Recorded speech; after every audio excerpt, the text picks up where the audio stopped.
so what I've done is I've rearranged things, flipped the crossbar upside down so that the wheels are a little farther out. And what I'm gonna do is kind of think about, like, you know, sometimes you get in awkward situations, like you're reaching for the fish and you know, like it was kind of tippy, right? Notice how that wheel went in the water, right? And so, you know, like, whoa, I don't want to tip, right? Now, what if that was a balloon tire, and would it help, like, with tipping, right? Because it's like, I'm kind of, you know, if you don't balance and if you get it, you can rock this thing pretty good, right? Whoa!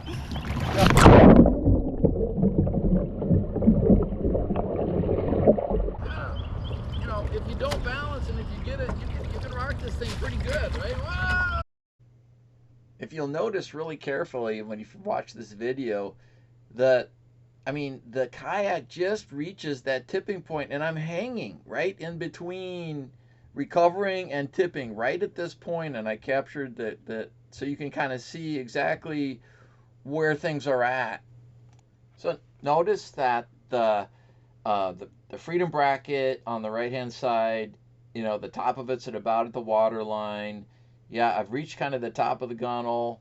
The cup holder's underwater, and the right wheel is submerged, and I'm going over, and that is basically, you know, your danger point. So that's what I found out in this test. You know, if you don't balance and if you get it, you can rock this thing pretty good, right? Whoa! just like just like that. Okay, so you can notice that I'm in the water. It's April. It's a little bit cold, and my chest started to tighten up, and I was having a hard time catching my breath. Just because I really wasn't expecting to go under at this point in time. So, what happened next was pretty spontaneous. I was planning to do this, but honestly, this is the very first time that I had flipped and fallen out of a kayak since I was a kid. Well, that was unplanned. You'll notice that, you know, without even looking, I was able to very easily deploy the wheel and the leg. So now, since it's upside down, the leg is up.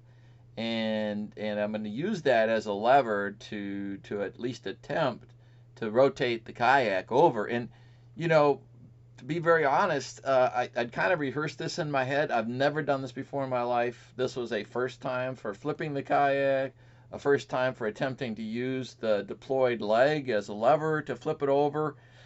And you'll see, you know, the results of how this works versus what you watch, you know, from some other videos where they say to have a strap on your kayak and flip it over and, you know, use it as a roll bar. At the end of the day, I'm pretty happy with how this next segment rolled. So collect yourself.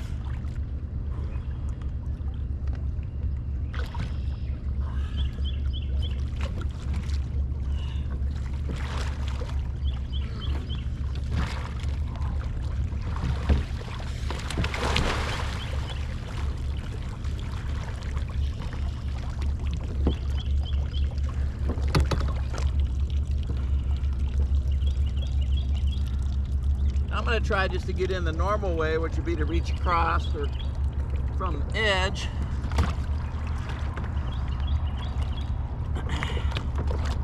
Paddle's kind of in the way. The water feels pretty good, by the way, David. I'd recommend you try it.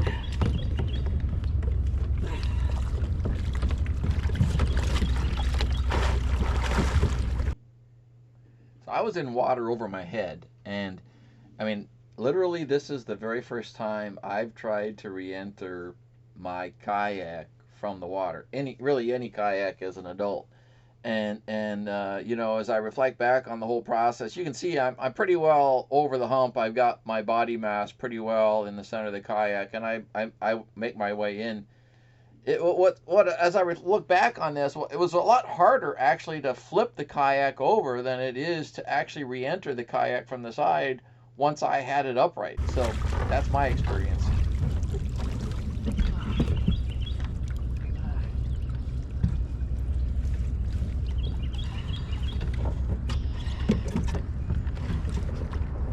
right. All right.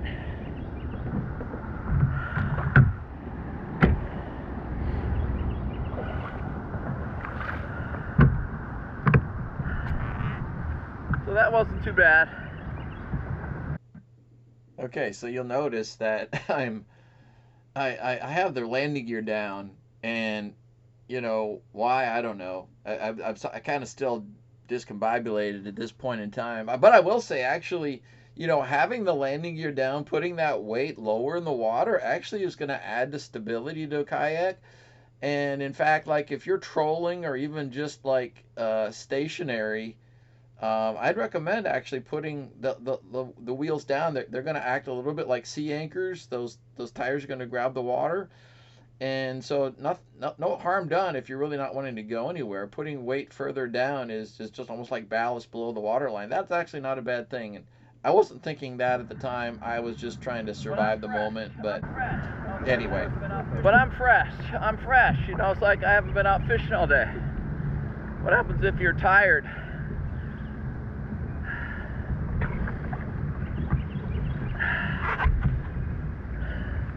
One thing that they recommend is you always, you know, practice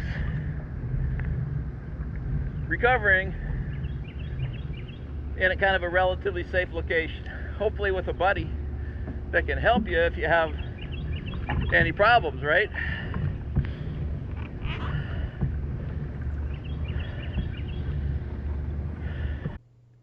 So I traveled, you know, nearly 1,000 miles to do this experiment because, you know, April, it's cold in Illinois and Mississippi.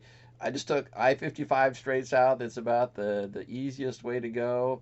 Number one, so it was a warmer climate. It was a beautiful day. It was nice temperatures. And number two, David Deere is a martial arts instructor, and he's lean and mean, very fit guy, and so I was pretty confident that if I got into a pickle, he was going to figure out a way to help me and assist me. Fortunately, I was able to perform the test without his assistance other than great camera work. And David Deere, thank you so much again for helping me out there.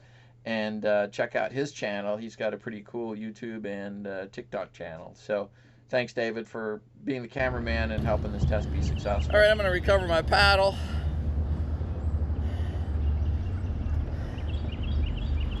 And talk about what I just learned. So,